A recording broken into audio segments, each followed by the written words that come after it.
The expressions remind me of Saitama from One Punch Man. This show is so over the top, so ridiculous, so utterly insane, and it works. I would compare this show to Tom and Jerry, another cartoon that is renowned for its slapstick and physical comedy. These two are at constant odds, as Tom fails to capture Jerry and usually gets wrecked in the process. The same somewhat applies to Poppy and his friends, though it's much more dark with its humor and extreme with how things escalate. That being said, I see similarities with each respective show.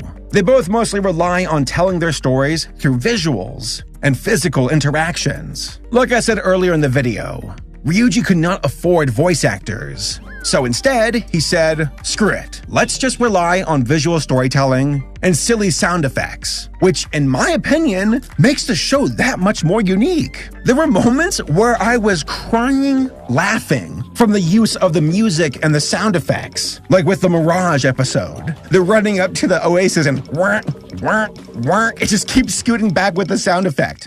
Chef's kiss. That was great. And the best part of all, it's universal. I don't speak a word of Japanese. I know, surprising, very, very surprising. Yet I understand this show crystal clear. And that's truly a testament to Poppy's impeccable physical comedy and visual storytelling. Oh, speaking of visuals, let's talk about the animation. When you first see Poppy, you probably think it's some low-tier animation trash. Like some cartoon clip that plays at the bowling alley whenever you get a strike. I mean, yeah, the 3D animation is not high quality, with fluid animation and hyper-detailed characters and lighting and backgrounds. But here's the thing, that's totally fine. When Ryuji was creating the show, he knew he couldn't afford complicated designs and quality, so he toned everything down. The focus should be on the chaotic and zany nature of the characters. And that's it. You're not here for Pixar-level quality. You're here to watch an anthro wolf wearing orange shorts and a mask drag around the lifeless corpse of an impaled and bloody clown. That's why you're here. And guess what? You're gonna love it. Or else. The show knew what it wanted to be, and it absolutely delivered. Madness, violence, absurd levels of ridiculous comedy that only a cartoon could do justice. All in all, perfection. Unless you're some mom on YouTube looking for a video to put on for your kids, and then you accidentally click on Poppy because, oh, look at the cute clown. Hey, you might regret that. American moms are like, what is this? What is on the screen? Turn on Coco Melon. Get rid of the cursed clown. I mean, come on. That has to be the reason why there are so many dislikes on these videos. And let's be real. Accidentally click on Poppy because, oh, look at the cute clown. Hey, you might regret that. American moms are like, what is this? What is on the screen? Turn on Coco Melon. Get rid of the cursed clown. I mean, come on. That has to be the reason why there are so many dislikes on these videos. And let's be real, that only makes Poppy the performer that much more amazing. Whether you want to shop from 6 feet away or 6 miles away, at the Faulkner dealerships, you can shop your way. Fresh new inventory is arriving daily at all of our dealerships, and you can stop by in person and pick out the one you like. Or shop online and complete your entire purchase from wherever you are using Faulkner Fastlane technology. Either way, you get the same great service and the same huge Faulkner savings. Get started today at 2bsure.com. So in conclusion, Poppy the performer completely caught me off guard, but in a very good way. Going into it, I somewhat knew that the show was unorthodox and wasn't your typical and doesn't coddle viewers at all. Oh, what's that? You did not like the violence in the first episode? Well, that's too bad. We're gonna simultaneously impale our main characters now and then shoot them and then bury them cause screw you. Also, I wasn't expecting how much I would genuinely love this show. This cartoon is a testament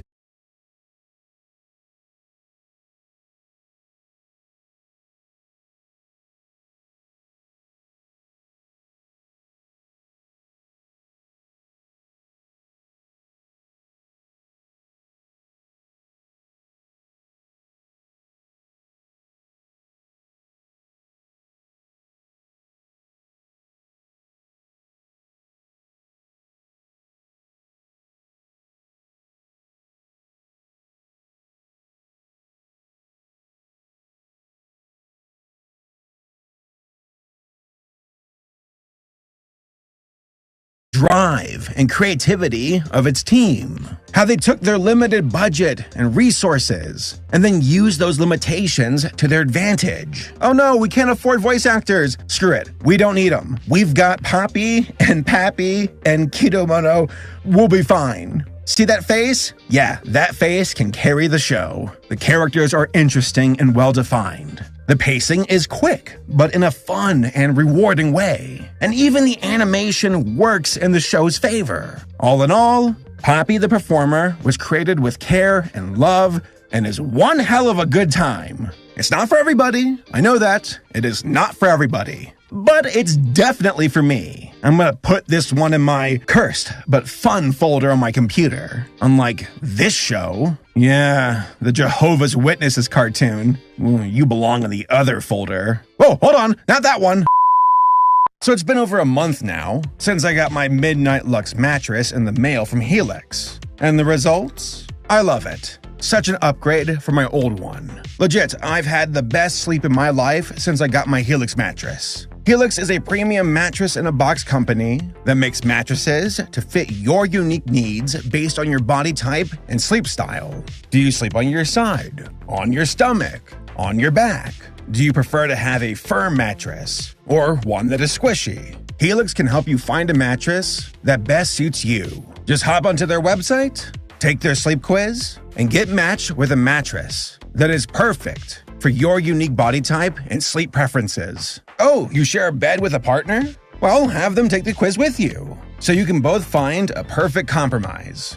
Like I said, I got my Helix Midnight Lux about a month ago, and I'm incredibly happy with that choice. I took the sleep quiz and entered in my preferences. For example, I sleep on my side.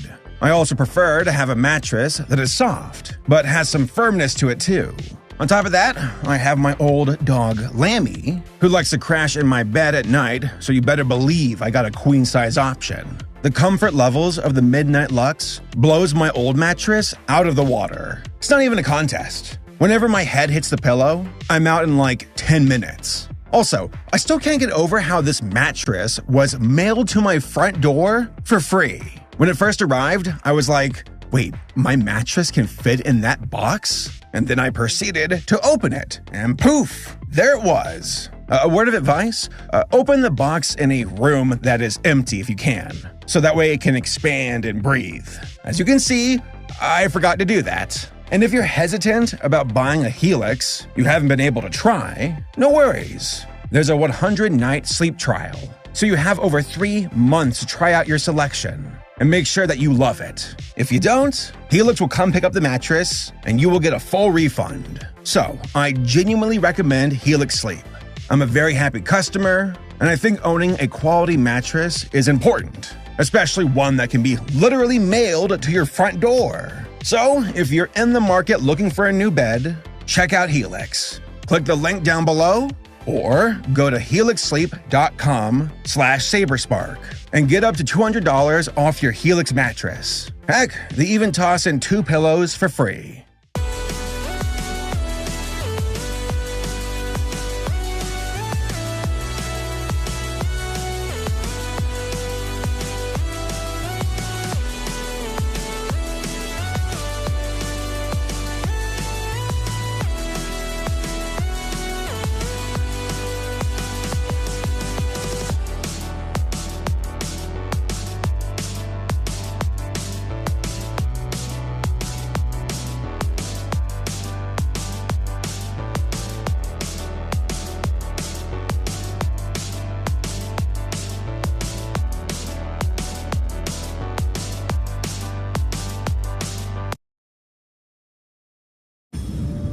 He was like, you want to know about the first one?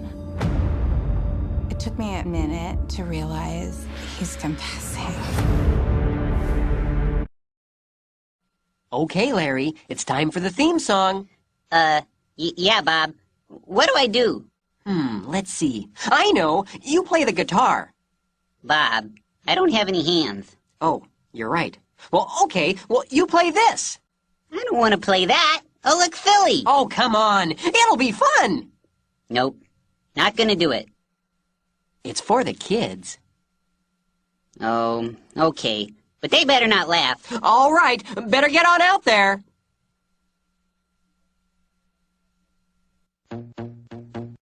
A few months ago, I got nostalgic for, of all things, VeggieTales. And it got me to thinking, whatever happened to it? You know, VeggieTales, that Christian cartoon with the CG vegetables, who would reenact stories from the Bible. Well, I looked into it, and what I discovered was one of the most disastrous failures of a studio in animation history. Folks, have I got a story for you. I thought that VeggieTales fell in popularity because they removed God from the reboots. Something about NBC and Netflix downplaying the religious stuff. And that's why VeggieTales failed, right? Oh, guys. Oh, there is so much more to it than that. On one hand, you have a show that was truly groundbreaking on multiple levels. VeggieTales was the most successful Christian children's franchise of all time, and was also the most successful direct-to-video series in history. There was even a time when it was one of the most popular kids' video series in the world, and was only second to Pokemon. I guess Pikachu was a little too strong. On top of that, VeggieTales was also a trailblazer when it came to the world of animation, and was one of the earliest computer animated franchises. Their first episode came out in December of 1993, 2 years before Toy Story. I mean, we're talking about a show that was so popular that even non-Christian people would happily watch it. Believe me when I say, that's incredibly rare. More often than not, secular audiences don't really partake in Christian content. I mean, to which I can't imagine why. It's so good. Don't you want to watch Bible Man? As Bible Man.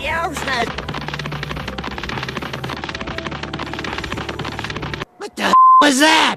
But despite the accomplishments of VeggieTales, it also suffered some devastating defeats. Again, I thought that removing God from the series was the only thing that ruined it. No, let me get the list. There was poor management, massive layoffs, failed spin-offs, unfair distribution deals, creating a movie that cost twice its original budget, bankruptcy, lawsuits, and ultimately, broken dreams.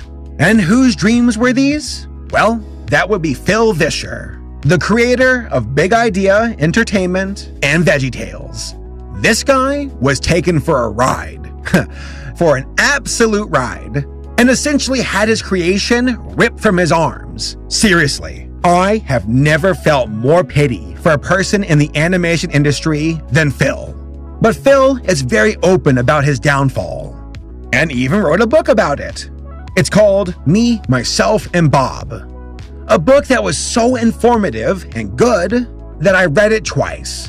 No joke. This is the hardest I've ever gone researching a topic. I mean, I grew up with VeggieTales, and it means a lot to me. I rewatched the episodes, listened to the soundtrack. I got to interview Phil. I strictly ate meat for the past 5 months just to be safe. And I even bought these puppets of the characters from eBay. Because I actually don't know. I felt a calling. I just, like they were whispering my name.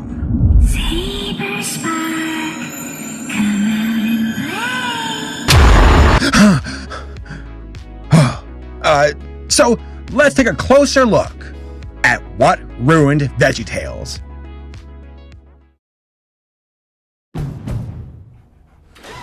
Everything in our garage is inspired by our racing spirit.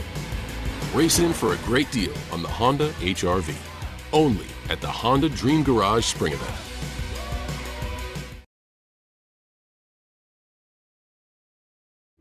When it comes to the fall of VeggieTales, no one played a bigger role than that of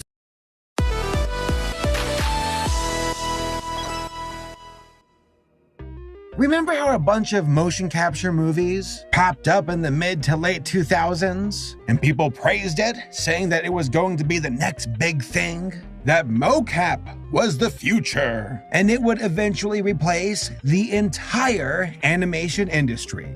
I mean, who would want to have this stuff when you could have this? Yes, bastard! Well, apparently, this kind of animation style was good enough for Disney to go, oh yeah, I want in on that. Hey, image movers, let's team up our studios and collab on some movies. And that's exactly what happened. For only 2 movies. Well, another failure for Disney. I wonder how much money they lost on this. Oh my sweet Lord Almighty! That might be their biggest financial loss ever. Like, ever. I actually did some number crunching on other Disney flops to see how much they lost at the box office. And I cannot find a single one that comes close to Mars Needs Moms. Out of all of their box office failures, this one was the worst. $111 million down the drain. Got your wallet. No! I just don't get it though. Why did this movie fail? Oh yeah, it's ugly as sin. I don't know who looked at these character designs and said, that's it, that right there, that's gonna break records. Well, I guess it kind of did break records. Folks, honest to God, I thought that Let's Go Ape was the worst. That it was the most uncanny when it came to all of these films. But then I watched Delgo and thought that it was the worst when it came to the Uncanny Valley and being a financial failure. But then you got Mars Needs Moms, and it beats out both of these films in each category by a long shot. No joke, I've been purposely delaying my review of this movie because I don't want to watch it. I cannot express enough how much I hated this film back in 2011. Ever since it was released, I've been running from it. I saw it once, only once, and that was enough. But deep down inside, I knew that I was obligated to watch it again for this video. I've been running from this for so long, but I guess you can't avoid destiny. Destiny arrives all the same. Or should I say, I am. Alright, so who are the people behind Mars Needs Moms? Well, it started off as a book actually, and it was written by a well-known comic artist named Berkeley Breathed. He was on the comic scene during the 80s and 90s, and was the guy behind Bloom County, Outland, and Opus. According to an interview with Berkeley, he got the idea for Mars Needs Moms when he saw his own 5-year-old son, named Milo, throwing a tantrum at the dinner table, refusing to eat his broccoli, and telling his mother, quote, "I'd wish I'd never had a mother." Berkeley ran with that concept and turned it into a kid's book called, you guessed it, Mars Needs Moms. The book itself is pretty straightforward and features some fun drawings of goofy Martians and the kid trying to get his mother back. Spoiler alert, the aliens in this book look nothing like the aliens from the movie. Like, not even close. Well, the concept was picked up by Disney and Image Movers. Together, they formed a joint venture called Image Movers Digital, which was launched in 2007. Now, this wasn't Image Movers' first rodeo. They were founded in 1997 by director Robert Zemeckis and had already churned out a few big movies, such as Castaway and What Lies Beneath. But in 2004, they released their first motion capture animated movie, The Polar Express, to which it was a success. After that, 2 more mocap animated films were released, Monster House in 2006 and Beowulf in 2007. Like I said before, Disney teamed up with Image Movers and made their own joint venture called Image Movers Digital, which was launched in 2007. I think it was easy to see that Disney really wanted a slice of that delicious mocap pie. Oh yeah, look at that. I want a piece of that. And their first project? A Christmas Carol in 2009. So this movie did well. But according to my sources, to Disney, that was not enough. They wanted so much more. And after A Christmas Carol, they shut down Image Movers Digital. Like, they shut it down before Mars Needs Moms was even released. And it also didn't help that there was a recession around this time. You know, it's interesting because initially, Disney and Image Movers were very excited about collabing together. They even talked about doing a mocap version of Yellow Submarine, and even a Roger Rabbit sequel. But it was not to be.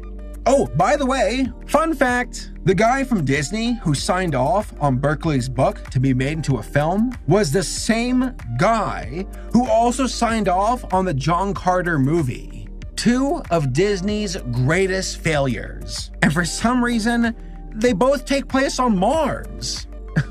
What's up with that?